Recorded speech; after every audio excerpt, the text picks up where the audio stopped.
అధికారం గెలిచిన తర్వాత అప్పుడేమో అన్నా క్యాంటీన్లు సార్ నడిపేవాడు లోకేష్ గారు. అధికారం వచ్చిన తర్వాత ప్రభుత్వం నడుపుతుంది. అది ఆగలేదు.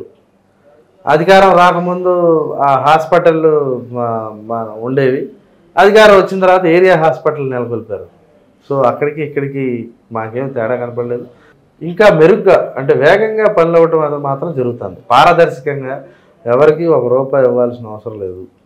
ఈ కాన్స్టిట్యున్సీ వరకు ₹1 ఎవరికి ఇవ్వాల్సిన అవసరం లేదు. డైరెక్ట్గా సామాన్యుడు లోకేష్ గారి కార్యాలయానికి వెళ్ళి కాగితం పట్టుకున్నా, నేను వెళ్ళి కాగితం వచ్చినా సరే రెండు ఒకటే ప్రాధాన్యతతో సమస్యలు పరిష్కరించబడతాయి. ఒకే ప్రాధాన్యత. అది మాత్రం మెచ్చుకోదగ్గ విషయం. ఇప్పుడు రికమెండేషన్తోనే పనులు అయితే కొందరికే పనులు అవుతాయి. అలా కాకుండా అసలు నువ్వు ఎవరితో సంబంధం లేదా, నేను ఈ ప్రాంత వాసిని అని అయితే చాలు, నీకు పని అయిపోవటం గ్యారంటీ.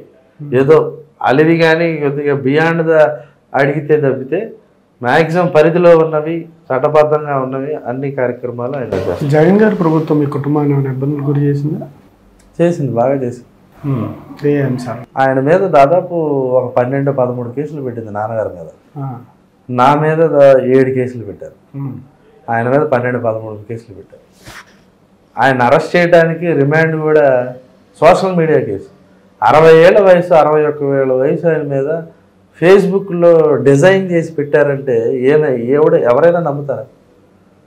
ఒక సోషల్ మీడియాలో మనం పెట్టామంటే, ఒక కుర్రవాడి మీద పెట్టామంటే ఒక అర్థం ఉంటుంది.